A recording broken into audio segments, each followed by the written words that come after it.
ভেনেজুয়েলায় সামরিক হামলা চালিয়ে আন্তর্জাতিক আইনের লঙ্ঘন করেছেন মার্কিন প্রেসিডেন্ট ডোনাল্ড ট্রাম্প। আর এজন্য ভবিষ্যতে বিচার বা মামলায় জড়িয়ে পড়তে পারেন ট্রাম্প। আন্তর্জাতিক আইন বিশেষজ্ঞরা বলছেন এসব কথা। তারা বলছেন কারাকাসে সরকার পরিচালনা নিয়ে এখনো স্পষ্ট কোনো পরিকল্পনা নেই হোয়াইট হাউসের, যা উদ্বেগজনক। ঝুঁকি আছে ভেনেজুয়েলা ব্যর্থ রাষ্ট্র হওয়ার।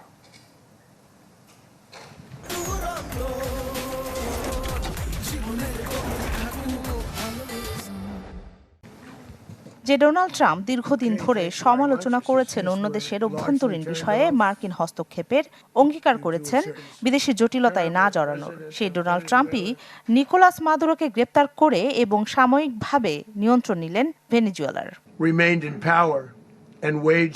বিশেষজ্ঞরা মার্কিন প্রেসিডেন্টের এই কাজকে আন্তর্জাতিক আইনের গুরুতর লঙ্ঘন হিসেবে দেখছেন।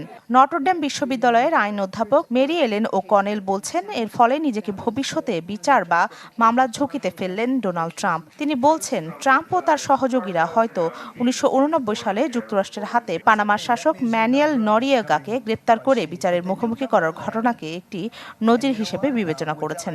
তবে নিকোলাস মাদুরোর পরিস্থিতি সে সময়ের পানামার পরিস্থিতি থেকে সম্পূর্ণ ভিন্ন বলে মনে করেন মেরি এলেন ও Cornell. President Trump ordered a major case of military force.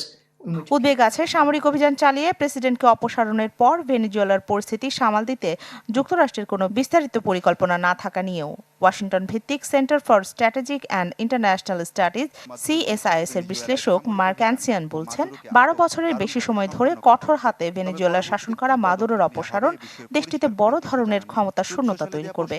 বিভিন্ন গ্যাং, গেরিলা গ্রুপ, মাদক কারবারিদের অপতৎপরতায় দেশটি পড়তে পারে ব্যর্থ রাষ্ট্র হওয়ার ঝুঁকিতে। was that the United States would turn the government over. ভেনেজুয়েলার সরকার উৎখাত করে পরিস্থিতিকে সামাল দেয়া খুব কঠিন হবে যুক্তরাষ্ট্রের জন্য।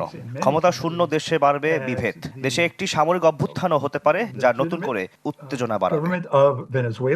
একবিংশ শতাব্দীতে যুক্তরাষ্ট্রের পররাষ্ট্রনীতির ব্যর্থতার স্মৃতি এখনো তাজা বিশ্ববাসীর স্মৃতিতে। সেই ব্যর্থতার গল্পে 2,80,00,000 মানুষের দেশ ভেনেজুয়েলাও যুক্ত হচ্ছে কিনা তা নির্ভর করছে ডোনাল্ড ট্রাম্প পরিস্থিতি কিভাবে সামাল দিচ্ছেন তার উপর। রাখি জেসমিন, চ্যানেল 24।